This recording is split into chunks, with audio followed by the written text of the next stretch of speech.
یہ پاکستانی کیری ڈبہ ہے، پاکستان اسکاٹ لینڈ کا پرچم ہے۔ کشتی بہت بدقسمت کشتی تھی، اسے 1918 میں بنایا گیا، 2 سال میں، یہ 2 منٹ میں ڈوب گئی تھی اس کے اندر۔ السلام علیکم دوستو، آج میں آپ کو سیر کروانے جا رہا ہوں گلاسگو کے مشہور میوزیم کی، جو کہ ٹرانسپورٹ کے حوالے سے ہے۔ سن 1800 سے لے کے یعنی 19ویں صدی اور 20ویں صدی کی جتنی بھی ٹرانسپورٹ یوکے میں یوز ہوئی سب پرانی اسی میں ہے۔ کچھ سال پرانی الیکٹرک کار ٹیسلا کی وہ بھی اس میں انہوں نے شامل کی ہوئی ہے۔ اس کے بعد مزے کی چیز، یہ پاکستانی کیری ڈبہ ہے، اس کو بھی اس میں شامل کیا گیا ہے۔ اس کے اوپر دیکھیں ماشاءاللہ لکھا ہوا ہے، مکہ مدینہ بنا ہوا ہے، پاکستان اسکاٹ لینڈ کا پرچم ہے، اور یہ ہمارے ٹرک کارٹ کو ریپرزینٹ کرتا ہے۔ اس کے علاوہ اس کے اوپر ساری ٹرک کارٹ کی جتنی بھی پاکستان میں کی جاتی ہے اسی طریقے سے اس میں کی گئی ہے۔ اس کے اوپر اردو سے بھی لکھا ہوا ہے، یہ دیکھیں اس میں یاد وطن لکھا ہوا ہے، اور یہ شاید کسی نصیب العال کی شاید تصویر لگائی ہوئی ہے انہوں نے، اور چاٹ مکئی کلفی یہ ساری چیزیں لکھی ہوئی ہیں۔ پیچھے ماں کی دعا، جنت کی ہوا بھی لکھا ہوا ہے۔ دنیا نے تیری یاد سے بیگانہ کر دیا، سے بھی دل فریب ہیں غم روزگار کے، واہ بھائی واہ، شعر بھی بہت اچھا لکھا ہوا ہے، اور پیغام سلام اور خدا حافظ بھی یہاں لکھا ہوا ہے۔ یہ گلاسگو کی سب سے پہلی الیکٹرک ٹریم ہے، جو کہ 1898 سے 1907 تک گلاسگو شہر کے اندر ہی چلائی جاتی رہی۔ یہ وہ بگیاں ہیں جو سن 1900 سے 1920 کے دوران استعمال کی جاتی رہی ہیں۔ ان کے اوپر شیڈ بنا ہوتا تھا۔ ذرا سوچئے اس وقت کو کہ 5 مائل پر آور کی سپیڈ سے جاتی ہوئی یہ کیسی محسوس ہوتی ہوگی، اور اس کے اندر سفر کیسا لگتا ہوگا۔ یہ وہ شپ ہے جو 1865 میں ایک ریس کے دوران تھوڑی ٹوٹ گئی تھی، اس کے کیپٹن نے اسے سمندر میں ہی ٹھیک کیا تھا۔ یہ لوگ ریس تو ہار گئے تھے، لیکن اس کے کیپٹن نے بہت زیادہ فیم حاصل کیا۔ یہ دوسری شپ وہ ہے جو کہ لندن سے چائنا گئی تھی اور وہاں سے واپس آئی تھی پہلے جرنی میں، لیکن اس کے 2 سال بعد یہ بھی ٹوٹ گئی تھی۔ آج کل کے دور میں تو ریسر بائکس بہت ساری آ گئی ہیں، لیکن یہ اس دور کی بہت ہی کمال موٹر بائک تھی۔ اس کا ہیلمٹ بھی بہت نرالے انداز سے بنایا ہوا تھا۔ یہ کار 1980 میں گلاسگو کی پولیس کے استعمال میں رہی ہے۔ اس کی میکسیمم سپیڈ 125 مائل پر آور تھی۔ جو لوگ اس دور میں رولز توڑتے تھے ان کو پریشرائز کرنے کے لیے یہ کار اس سپیڈ کی انہوں نے بنائی تھی۔ یہ فورڈ کمپنی کی کار ہے۔ اس میں اس ٹائم پہ پولیس کے استعمال میں ہونے والی ساری چیزیں اس کار کے اندر انہوں نے رکھی ہوئی ہیں۔ یہ فائر بریگیڈ کی گاڑی 1960 میں استعمال کی جاتی رہی ہے۔ اسے مانچسٹر میں بنایا گیا تھا، اور اس گاڑی کی سب سے خاص بات یہ تھی کہ اس کے پیچھے بگی کے ٹائروں والی ایک سیڑھی تھی جو کہ 50 فٹ کی ہائٹ تک جا سکتی تھی، اور فائر مین اسے اسٹریٹ میں کسی بھی جگہ پہ لے کے جا سکتے تھے اس کے ٹائروں کی وجہ سے۔ اسے John Morris and Sons Limited company نے مانچسٹر میں ایک منفرد انداز سے بنایا تھا۔ یہ گاڑی 1960 سے 1975 تک ان کے استعمال میں رہی ہے، اور اس کے بعد اس کو میوزیم کی نظر کر دیا گیا۔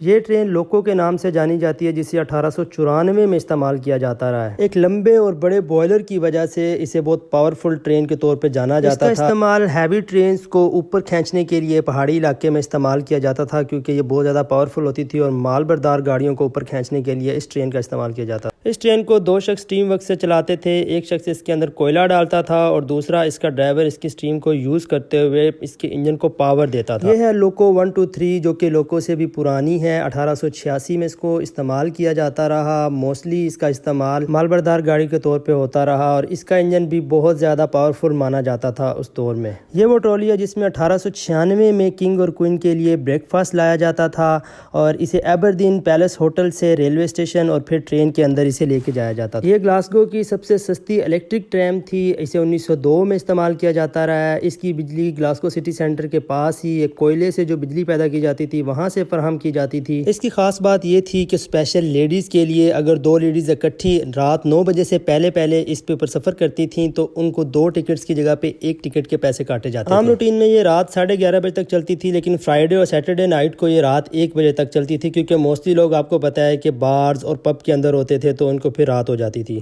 یہ کشتی بہت بدقسمت کشتی تھی۔ اسے 1918 میں بنایا گیا 2 سال میں، اور 2 سال اس کی ٹیسٹنگ کی گئی اس کی فٹنس کے حوالے سے، اور یہ 2 منٹ میں ڈوب گئی تھی۔ اس کے اندر 1418 لوگ تھے عملے کے ساتھ، اور وہ سارے کے سارے ڈوب کے مر گئے تھے، سوائے 3 لوگوں کے جو زندہ بچے تھے۔ یہ وہ ساری کاریں ہیں جو سن 1900 سے 2000 کے درمیان میں بنائی گئیں، اور ان کے ماڈل آہستہ آہستہ جیسے اپ گریڈ ہوتے رہے ویسے ویسے ان کو اس ترتیب سے یہاں پہ رکھا گیا۔ ان میں سے موسٹلی کاریں یہاں کے شاہی لوگوں کے استعمال میں رہی ہیں، اور بعد میں انہیں میوزیم کا حصہ بنا دیا گیا۔ یہ میوزیم تو ابھی ریور سائڈ میوزیم کے نام سے جانا جاتا ہے، جسے 2011 میں اوپن کیا گیا پبلک کے لیے، لیکن اس سے پہلے اسے میوزیم آف ٹرانسپورٹ کے نام سے جانا جاتا تھا، جسے 1964 میں اوپن کیا گیا، لیکن اس کی جگہ کوئی اور تھی، بعد میں اسے یہاں ٹرانسفر کیا گیا۔ یہ گاڑی آرگائے 2 کے نام سے جانی جاتی ہے۔ اسے 1907 میں بنایا گیا۔ اس کی خاص بات یہ تھی کہ اس کی سیٹنگ لیدر ورک سے ہوئی ہوئی تھی، اور اس کے ساتھ گولڈ کی پٹی لگی ہوئی تھی ہر جگہ پہ، اور اسے بڑی محنت سے high quality would work use کر کے انہوں نے اس کو بنایا تھا، اور ہینڈ پینٹڈ اس کے اندر استعمال کی گئی تھیں چیزیں۔ یہ گاڑی فورڈ ماڈل ٹی کے نام سے جانی جاتی ہے، جسے 1915 میں بنایا گیا۔ اس کی خاص بات یہ ہے کہ اسے مختلف ورکرز نے کنٹریبیوٹ کر کے تھوڑے تھوڑے پارٹ سے اس کو بنایا، اور ان کا آخری کام یہ تھا کہ اس کی باڈی کو اس کے اوپر رکھنا، اور اس کے ونگز اور اس کا بونٹ اور ان سب کو ملا کے انہوں نے اس گاڑی کو اسمبل کر دیا۔ اس خوبصورت سے رنگ پہ 1860 سے لے کے اب تک 2 ویلز والی جتنی بھی بائیسیکل بنائی گئی ہیں وہ ساری اس پہ آویزاں کی گئی ہیں۔ اس فائر بریگیڈ گاڑی کی خاص بات یہ ہے کہ 1940 سے 1960 کے دوران گلاسگو میں جتنی بھی خطرناک قسم کی آگ لگی وہاں پہ اس گاڑی کو استعمال کیا گیا۔ یہ گلاسگو کی سب سے سستی ٹیکسی تھی، اس کا نام رکھا گیا تھا فارتنگ کیب۔ فارتنگ کیب اس لیے اس کا رکھا گیا تھا کیونکہ اس وقت کی جو اسمال اماؤنٹ ہوتی تھی، جو کوئن ہوتا تھا، اس کو فارتنگ کہا جاتا تھا۔ یہ 1938 میں استعمال کی جاتی تھی اور اس وقت کی یہ بہت ہی خوبصورت ٹیکسی کہلائی جاتی تھی۔ اس کی بیک سیٹ کے ساتھ ہی آگے سامان رکھنے کی جگہ ہوتی تھی، کیونکہ اس وقت کی ٹیکسیز کا ڈیزائن ڈیفرنٹ ہوتے تھے، اس لیے یہ کار کتے لے کے جانے کے لیے استعمال کی جاتی تھی۔ اس کے اوپر یہ جو کارٹ نظر آ رہا ہے، یہ کارٹ اس کے پیچھے لگایا جاتا تھا اور اس کے اندر کتے رکھے جاتے تھے، اور جو شاہی لوگ ہوتے تھے وہ اپنے کتے اس کے اندر لے کے جاتے تھے۔ یہ گاڑی پرماننٹ ہاؤس کے نام سے بھی جانی جاتی ہے، جو کہ 2 حصوں میں تقسیم ہو جاتی تھی، اور اسے ہر ہفتے جو ہے پورا سال اسکاٹ لینڈ میں کہیں نہ کہیں پہ لے کے جایا جاتا تھا، اور اس کے اندر پوری ہاؤسنگ والی فیسلٹیز تھی۔ یہ کچن تھا اس کے اندر، یہ لیونگ روم تھا، ہیٹنگ تھی اس کے اندر۔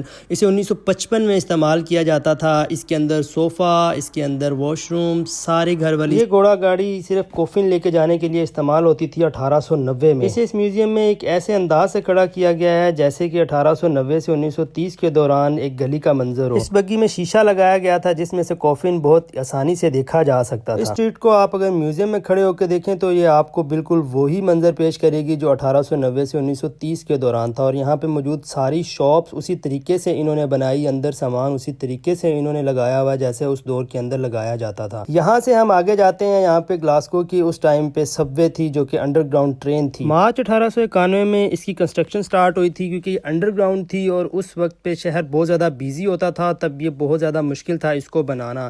14 دسمبر 1896 کو یہ اوپن کر دی گئی تھی پبلک کے لیے۔ یہ ابھی بھی گلاسگو شہر کے اندر موجود ہے، لیکن اس کے اندر جو انڈر گراؤنڈ ٹرینز ہیں وہ چینج کر دی گئی ہیں۔ یہ پورے شہر کے گرد ایک چکر لگاتی ہے۔ اس کے اندر دیکھا جائے تو اس وقت اس کی سیٹیں لکڑی کی بنی ہوئی ہوتی تھیں اور اس کا سارا انٹیریئر بھی لکڑی کا ہی بنا ہوا تھا۔ اسی گلی کا یہ ایک اور بار تھا، اس کے اندر بھی سارا انٹیریئر لکڑی کا استعمال ہوا تھا۔ اس بار میں پڑی ساری چیزیں اسی دور کی پڑی ہوئی ہیں، انہوں نے جو محفوظ کر لی تھی۔ اگر غور سے دیکھا جائے تو بالکل وہی منظر پیش کرتی ہے۔ یہاں پر اسی طریقے سے بار، اسی طریقے سے کیفے، اسی طریقے سے یہاں پہ ہارس کے لیے شاپ ہوتی تھی، موچی کی شاپ ہوتی تھی، یہاں پہ ٹرام کی پٹری بھی اسی طرح ہی پہلے ہوتی تھی۔ وہ سامنے ٹرام بھی کھڑی ہوئی آپ کو نظر آ رہی ہوگی، اور اس طرف یہاں پہ یہ کیفے ہے، اور اس سے آگے جو ہے وہ یہاں پہ ایک موچی کی دکان ہے، اور اس سے آگے ہارس کی دکان ہے۔ یہ 1929 کا ایک اصل کیفے ہے۔ یہ وہی چیزیں یہاں پہ انہوں نے لا کے رکھی ہوئی ہیں، کاؤنٹر، اور یہ اس کا کسٹمرز کے لیے ٹیبل لگے ہوئے ہیں یہاں پہ۔ یہ اسی دور کی موچی کی دکان ہے، اس میں شوز کے لیے استعمال ہونے والے سارے اوزار یہاں انہوں نے رکھے ہوئے ہیں، کچھ شوز رکھے ہوئے ہیں، شو کو پالش کرنے کے لیے انہوں نے یہاں پہ کچھ مشینیں لگائی ہوئی ہیں،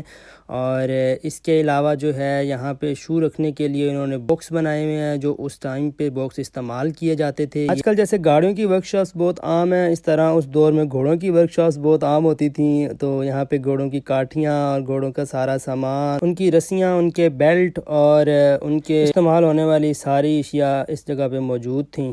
جب نئی نئی الیکٹرک ٹرامز یوز ہوئی تھیں تب یہ گھوڑوں والی بھی ٹرامز یوز کی جاتی تھی، کیونکہ اس ٹائم کوئلے سے بجلی پیدا کی جاتی تھی، تو اس سے بہت زیادہ پولوشن کا خطرہ ہوتا تھا۔ تب شہر میں سامان لے کے جانے کے لیے اور سواری کے لیے یہ ٹرام یوز ہوتی تھی۔ یہ 16 موٹر سائیکل جو دیوار پہ آویزاں کی گئی ہیں، یہ سن 1900 سے لے کے 2000 کے دوران بنائی گئی ہیں۔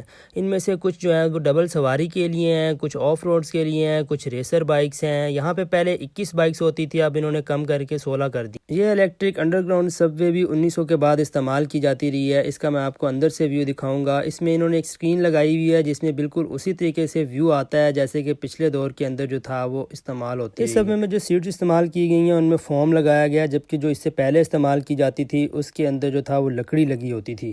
1860 کے بعد جو سائیکلیں استعمال کی گئی ہیں ان سب کو یہاں پہ ڈسپلے کیا گیا، جن میں سے اکثر جو ہیں وہ ہماری دیکھی ہوئی ہیں اب تک کی۔ یہ 1853 میں ایک انجن کا نمونہ بنایا گیا جو کہ بہت بڑا ہے، لیکن ایکچوئل میں اس سے 4 گنا بڑا انجن ہوتا تھا جو موسٹلی شپس کے لیے استعمال کیا جاتا تھا۔ یہ سائیکل تو آپ نے اکثر سوشل میڈیا پہ دیکھی بھی ہوگی۔ یہ ایمبولینس 1950 کے بعد گلاسگو میں استعمال کی جاتی رہی ہے۔ اس کے اندر اس کا سارا سامان پڑا ہوا ہے، جس طریقے سے یہ فرسٹ ایڈ